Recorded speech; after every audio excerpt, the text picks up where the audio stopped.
You're useless. You can't even handle simple chores or take care of the kids, let alone pay for alimony. Those were the first words Huxley said when he finally showed up at the hospital 3 weeks after my car accident. He didn't ask how I was or show the slightest concern. As I lay there in the hospital bed, his cold words hit me harder than the accident itself. At first, I thought Huxley had come to visit me out of worry or love. But it didn't take long for him to prove me wrong. I sighed deeply. To be honest, I had already been thinking about divorce for a while. I didn't expect him to bring it up, but in a strange way, it felt like a relief. It was like he'd done me a favor. Fine, I said, agreeing without hesitation. My quick response caught Huxley off guard. He clearly didn't expect me to agree so easily. Little did he know, I had already made up my mind about leaving him. I even wanted to laugh at him in my head, because I knew what he was planning all along. Let me introduce myself. My name is Everly. I'm 43 years old, a housewife, and I live with my husband Huxley and our 7-year-old daughter, Lyric. Huxley and I met through a group blind date when I was 33. At the time, he seemed like the perfect guy, so easy to talk to and full of charm. Huxley was the most attractive man at the table that day. When he showed interest in me, I felt flattered and proud. I thought I had hit the jackpot. He was romantic and sweet in the beginning. During our early days of dating, he'd surprise me with fancy dinners and bouquets of flowers. He'd plan trips for our anniversaries and write me heartfelt letters. I was swept off my feet. I couldn't believe someone so thoughtful and charming wanted to be with me. So when Huxley proposed, I said yes without a second thought. I imagined a life full of love, surprises, and happiness even after marriage. But reality turned out to be very different. Hey, Everly, why isn't dinner ready yet? I've been working all day and you couldn't even make a meal? You're so lazy. That was the Huxley I married. After we got married, his sweet, caring side disappeared. He started treating me like I was a servant. At first, I thought he was joking. When we were dating, we used to laugh at silly jokes and call each other cute nicknames. I thought that's how our married life would be, fun, loving, and full of laughter. But it wasn't a joke. Huxley was serious. He saw me as someone whose only job was to take care of him. He expected me to do everything, clean the house, cook his meals, and cater to his every need. And if I didn't, he would make me feel worthless. After we got married, I had to quit my job because Huxley wanted me to stay home. I felt trapped. We depended on his income, so I didn't feel like I had a choice. His income wasn't great either. In fact, when I was working, I earned more than him. Huxley had only finished high school and never stayed at one job for long. He would quit every year or two, jumping from one job to another. I could tell he felt insecure about his unstable career, and he took out that frustration on me. I'm sorry, I got delayed running errands, I once told him when I was late starting dinner. Don't make excuses. Just hurry up and get it done, he replied, sitting on the couch with a cold beer. This kind of scene became normal in our house. He would complain, and I would silently do what he asked. My marriage felt like a prison, but I kept going. When our daughter Lyric was born the next year, my days became even harder. Taking care of Lyric was exhausting, and Huxley never helped. Sure, he spoiled her by buying her toys and candy, but when it came to real parenting, like feeding her, bathing her, or helping with school, he was nowhere to be found. I tried to raise Lyric properly, teaching her right from wrong, but that sometimes meant saying no to her. And every time I scolded her, she would run to Huxley for comfort. Lyric, you like Daddy more than Mommy, don't you? Huxley once asked her. Yeah, Daddy's so cool. I love Daddy. Lyric replied with a big smile. I knew it. I'm super dad, Huxley said smugly, giving me a triumphant look. It was frustrating, but I couldn't deny that Lyric loved her father. At least she had that. I sighed and let it go. Despite all his spoiling, Huxley rarely showed up for Lyric's important moments. When her kindergarten had events like sports festivals or recitals, Huxley always had some excuse. You know there's a parent-child race at Lyric's sports festival, I told him once. Could you participate? I asked Huxley casually, Why don't you go to the sports festival with Lyric? It's on a holiday, so you won't have to work. Without even looking at me, he responded coldly, you're free that day, so you do it. I tried to reason with him. But it's a great chance for us to bond as a family. Lyric would love it if both of us went together. Huxley didn't care. Shut up. We're already close enough. Maybe you should work on your relationship with Lyric instead. She thinks you're mean, you know? He laughed and left for work as if the conversation had no meaning. This was typical of Huxley. He liked to call himself Super Dad, yet he never showed up for Lyric's school events or spent real quality time with her. I was starting to worry about how Huxley's bad habits, being easy on himself but harsh on others, might affect Lyric as she grew up. At home, he continued to avoid responsibility, leaving all the housework and parenting to me. He spent most of his time lounging around, watching TV, or playing on his phone. Now Lyric was 5 and about to start elementary school. Despite her growing up, nothing changed with Huxley. He was still unreliable, still bouncing between jobs. Just last month, he quit his factory job and started working at a food and beverage company. I'll be working weekends at my new job because it's in the food industry, he said casually one evening. I tried to stay neutral. Looks like we won't see much of you on weekends then. It can't be helped. It's work, he replied, brushing off the topic. To be honest, I was relieved. If Huxley wasn't home on weekends, I wouldn't have to deal with his constant nagging about cleaning the floor or making meals quickly. But then I thought about Lyric. She loved spending time with her dad, and weekends were the only days we could all be together as a family. Huxley didn't seem to care. I have work, so you can let Lyric know I won't be around, he said without a hint of concern. Reluctantly, I went to tell Lyric the news. I expected her to be upset, so I tried to soften the blow. I'm sorry, sweetheart, but Daddy won't be able to spend weekends with us anymore because of his job. To my surprise, Lyric didn't seem bothered. It's okay, Mommy. If you're fine with it, I'm fine too, she said with a small smile. Then she added something unexpected. But Daddy has been smelling strange lately. Strange smell? I asked, confused. Lyric nodded, but didn't say much else. She just went back to her room, leaving me puzzled. What was she talking about? I realized I had been so busy with housework and taking care of Lyric that I hadn't paid much attention to Huxley lately. Our marriage wasn't what it used to be, and I often avoided being around him to keep the peace. Maybe Lyric was just picking up on something from his new job. It's probably from the factory, I thought to myself. Factories often use strong chemicals or solvents, so it wasn't unusual for workers to come home with odd smells. But deep down, something about Lyric's comment didn't sit right with me. As time passed, I noticed Huxley's behavior becoming stranger. Even on his days off, he started leaving the house early in the morning without telling me where he was going. If he was working weekends, shouldn't he have at least one day off during the week? One day, I decided to ask, Huxley, you've been going out a lot on your days off. What are you doing?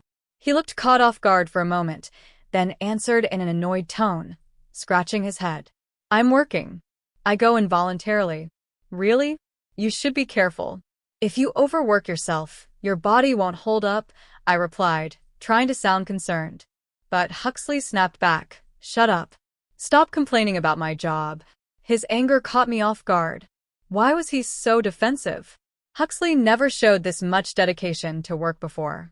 In fact, he was the type to avoid extra effort whenever possible. If he was so passionate about his job now, why hadn't he stayed longer at his previous ones? I couldn't shake the feeling that something wasn't right. That's when I started paying more attention to the strange smell Lyric mentioned. I began to notice it too, a sweet, strong fragrance that wasn't from the factory or any household product. Why hadn't I noticed it before? Was I too naive, too distracted by my daily struggles? I promised myself I wouldn't ignore my instincts anymore. From that point on, I decided to observe Huxley more carefully. I noticed patterns in his behavior.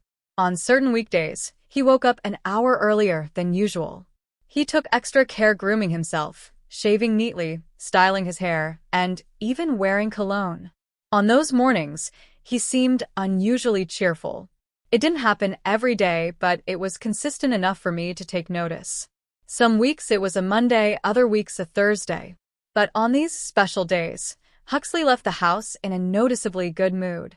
Curiosity got the better of me. One day, after Huxley left, I went into his room to look for clues. I felt like a detective sneaking around in Huxley's room, searching for clues. Since I always cleaned his room, I knew it well. I didn't feel guilty about snooping. I had every right to know what was going on. If Huxley was hiding something, he'd probably stash it in a spot that wasn't easy to find. I searched under the desk, behind furniture, and finally I checked the closet. Tucked away in an old candy tin, I found something unexpected: a stack of letters. My heart raced as I pulled them out and looked at the envelopes. All the letters were from someone named Patricia, and they had been mailed to Huxley. The letters ranged in date from 4 months ago to just yesterday. As I read through them, the contents were shocking. Phrases like, "I regretted when we broke up, but now I really love you and I want to go back to the time when we were together," caught my eye. They sounded like something a teenager in love would write. At first, I thought maybe Huxley's ex-girlfriend had been sending him these letters on her own. But then I read something that made my stomach drop. "I'm glad you like me again. I'm looking forward to our next date." This wasn't one-sided at all. Huxley was actively involved. The most recent letter was from last week, and it was clear they were seeing each other. Huxley wasn't just hiding something, he was cheating. I felt a wave of anger and betrayal. I quickly took photos of the letters with my phone, knowing I'd need proof. I thought about taking the letters themselves, but decided against it. If Huxley noticed they were missing, he'd become suspicious. Even with the letters, I wanted more evidence. After some thought, I decided to hire a private investigator to follow Huxley. 3 weeks later, the investigator handed me his findings. He had photos of Huxley and Juniper together at a park, sitting close on a bench. One photo showed them holding hands under the dim glow of a streetlight. Another was a recording of them saying, "I love you." Seeing those pictures and hearing those words was like a knife to my heart. But I stayed calm. The evidence was undeniable. Huxley was having an affair. With proof in hand, I went to the municipal office and got divorce papers. Now that I knew the truth, there was no reason to stay with him. I decided to confront Huxley with the papers the next time he tried to start an argument or gave me a reason to bring it up. I returned home, feeling a mix of anger and sadness. As much as I wanted to appear strong, my heart was broken. How could I have married someone so careless and selfish? I sighed deeply, deciding to rest before making dinner. Just as I sat down, my phone rang. "Hello," I answered. "Yes, Everly, it's your father. Do you have a moment to talk?" My father rarely called, so I was surprised. "Of course, Dad. Is everything okay?" "Well, your mother and I were talking last night. We've decided it's time to transfer our assets to you." "What?" "Why now?" My father ran a successful company that imported goods to Japanese corporations. Growing up, I'd been surrounded by wealth, but I never told Huxley about my family's fortune. I didn't want him to feel insecure, especially with his unstable job history. "We're getting older, Everly, and thinking about retiring. Your mother and I have decided not to keep the company running. We thought it best to pass our assets to you while we're still here." I felt a pang of guilt for not taking over the family business, but my parents had always respected my decisions. "Our total wealth is about $20 million, my father continued, "but we'll keep $6 million for ourselves. The remaining $18 million will go to you." $15 million? I gasped. The amount was far beyond anything I could have ever imagined earning in my lifetime. "Yes." "There will be some taxes, of course, but you'll still have plenty left. With this, you won't have to worry about money for the rest of your life." I thanked my father and mother, overwhelmed by their generosity. I couldn't believe how drastically my life was about to change. No matter what happened with Huxley, I knew I would be okay. Still reeling from the phone call, I glanced at the clock and realized it was 6 p.m. I needed to make dinner, but the fridge was empty. I grabbed my bag and headed to the supermarket. As I walked toward the store, my mind was racing. For the first time in a long time, I felt a glimmer of hope for the future. I had the means to leave Huxley and start fresh. But as I hurried across the last crosswalk, I heard someone yell, "Watch out." Before I could react, everything went black. When I opened my eyes, I was lying in a hospital bed. The first thing I saw was my mother's worried face and Lyric crying beside her. "Everly, thank goodness you're awake," my mom exclaimed. I gently stroked Lyric's head, trying to comfort her. "You were hit by a car," my mother explained. "Both your legs are broken. The doctors say it will take about 5 months to recover." 5 months? The thought of being stuck in a wheelchair for that long made my head spin. From that day on, my life slowed to a crawl.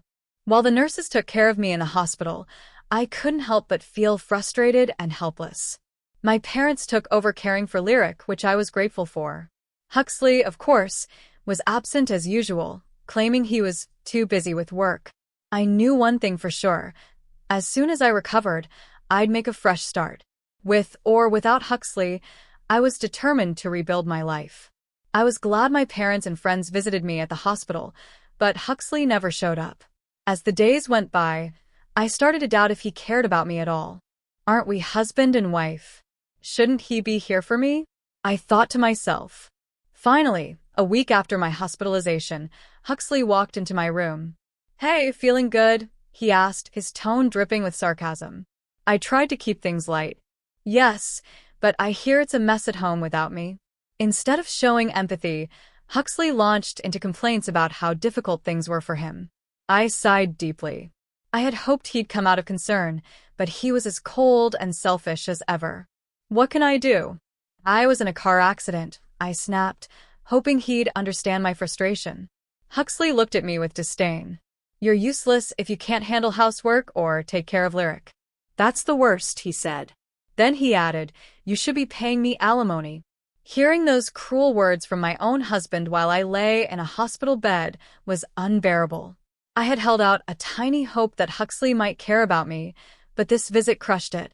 At that moment, I knew it was time to let go. In fact, I had already been thinking about divorce for a while. Huxley bringing it up now saved me the trouble of arguing. "Sure," I said calmly. Huxley looked startled by how quickly I agreed. Little did he know, I was already prepared. "Here's a divorce notice," I said, pulling out the completed form from my bag. My mother had brought it to the hospital earlier, and now it was time to use it. Huxley's eyes widened in confusion. "You already had this?" he asked. "Yes," I replied simply. Without much hesitation, Huxley took the paper from me and filled in his name and address. As he handed it back, I felt a huge sense of relief. Finally, I wouldn't have to see his face or hear his endless complaints ever again. Huxley left the hospital without another word. I sat there in silence, reflecting on what had just happened. He'll probably go marry Juniper now, I thought.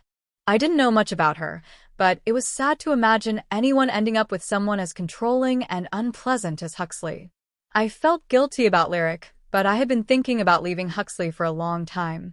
I promised myself that I would take good care of her and give her a happy life, even without her father.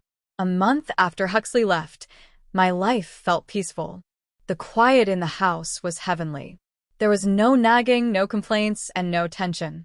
I was discharged from the hospital and began physical therapy to recover from my injuries.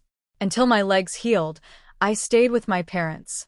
My parents were furious when they heard about the divorce.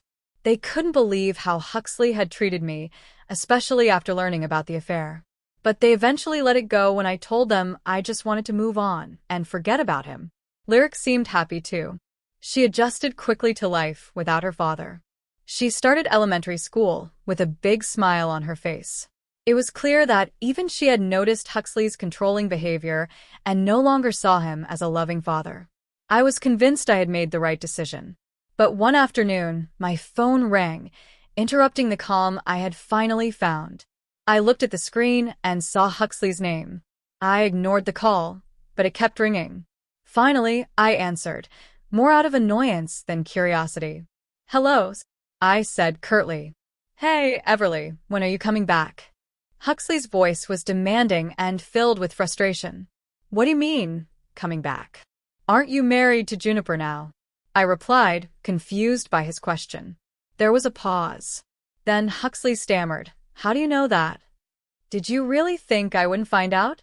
"I knew you were cheating, Huxley. That's why I asked for alimony."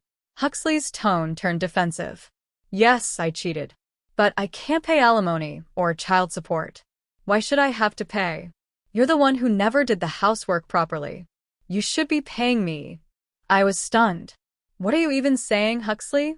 I raised our daughter, managed the house, and put up with your complaints for years. Now you think I owe you monies? Huxley continued to argue, but his reasoning was absurd. Juniper can't cook or clean, he admitted bitterly. Before we got married, she said she'd handle everything, but now I see she's terrible at it. I made a mistake. I would have been better off staying with you. Marry me again. I couldn't believe what I was hearing. Huxley was actually asking me to take him back after everything he had done. Huxley, I said firmly, I divorced you because you treated me like a servant, not a wife. You never cared about me, Lyric, or our family. I don't care if Juniper doesn't cook or clean. You're her problem now, not mine. I've moved on and you should too. Before he could say another word, I hung up the phone. That call only confirmed that divorcing Huxley was the best decision I had ever made. I had spent too many years trying to please someone who would never appreciate me. Now, I was free to focus on Lyric and build a better life for both of us. Huxley was a chapter of my life that was finally closed, and I had no intention of reopening it. You don't have any money, right? Lyric liked me too, didn't she? Huxley said over the phone, his words filled with arrogance. His attitude annoyed me. What are you even talking about? You divorced me and remarried. Juniper's your partner now, not me. And by the way, Lyric doesn't like you. Huxley's voice grew defensive. Don't lie to me. There's no way you have money. You were a housewife. You can't survive without me. At first, I didn't want to tell Huxley about the fortune I inherited from my parents. It wasn't his business. But his aggressive attitude left me no choice. Let me set the record straight, I said calmly. My parents are CEOs of a large company. Recently, I inherited their assets, which total around $55 million. So, trust me, I can live comfortably without working for the rest of my life. I could almost picture Huxley's jaw dropping on the other end of the phone. After a long pause, he said, You're lying. There's no way you have that much money. It's the truth. If you don't believe me, I can have my parents confirm it, I replied firmly. Huxley fell silent, but then he exploded. If it's true, why didn't you tell me? I took a deep breath, keeping my composure. Well, I wanted to tell you. But when I learned about your affair, I realized there was no point. At that time, I hadn't yet inherited the money, so there was no issue of splitting assets. You cheated and treated me terribly. I didn't owe you anything. Huxley let out a frustrated sigh, clearly regretting his actions. He probably wished he had stayed married to me now that he knew about my wealth. But I was done with him. Can I hang up now? I asked. Please pay the alimony properly, reflect on your actions, and don't ever call me again. Goodbye. Before he could respond, I hung up the phone and immediately blocked his number. Mom, who are you talking to? Lyric walked into the room, looking curious. Just a friend, I said with a smile. Then I asked, Lyric, do you want to go to the amusement park this weekend? Her face lit up. Yes, she exclaimed happily. Seeing her smile reminded me that her happiness was all that truly mattered. A few days later, I heard through mutual acquaintances that Huxley's new marriage had fallen apart. He and Juniper argued constantly, mainly because Juniper refused to do housework. She eventually left him. Huxley had now been divorced twice in a short period. I doubted he'd find it easy to remarry. I hoped he'd take some time to reflect and stay single for a while, if only to prevent someone else from getting hurt. After the breakup, Huxley seemed to lose all motivation. He quit his job at the restaurant and was reportedly struggling to find a new one. I felt a tiny bit sorry for him, but his problems were entirely his own doing. Despite his struggles, Huxley eventually paid the alimony, though it left him in debt. I didn't know how he would manage, but I had no intention of helping him. I blocked all his attempts to contact me, ensuring he couldn't ask me for money. I also avoided places we used to go together. To me, Huxley had practically disappeared from my life. With Huxley out of the picture, my life was finally peaceful. My parents let me and Lyric stay with them as long as we wanted, and their support made all the difference. Once my legs fully healed, I decided to start working part-time at a local flower shop. While I didn't need to work because of my inheritance, I enjoyed being active and leaving the house. It gave me a sense of purpose and normalcy. On weekdays, I worked hard at the shop, arranging flowers and chatting with customers. On weekends, I spent quality time with Lyric and my parents. We went to parks, played games, and sometimes just relaxed at home. Each moment felt precious, and I was grateful for this new chapter in my life. Seeing Lyric smile made all the struggles worthwhile. Now I cherish every day. My focus is on creating happy memories with the people I love. The past may have been painful, but it taught me to value the joy I have today.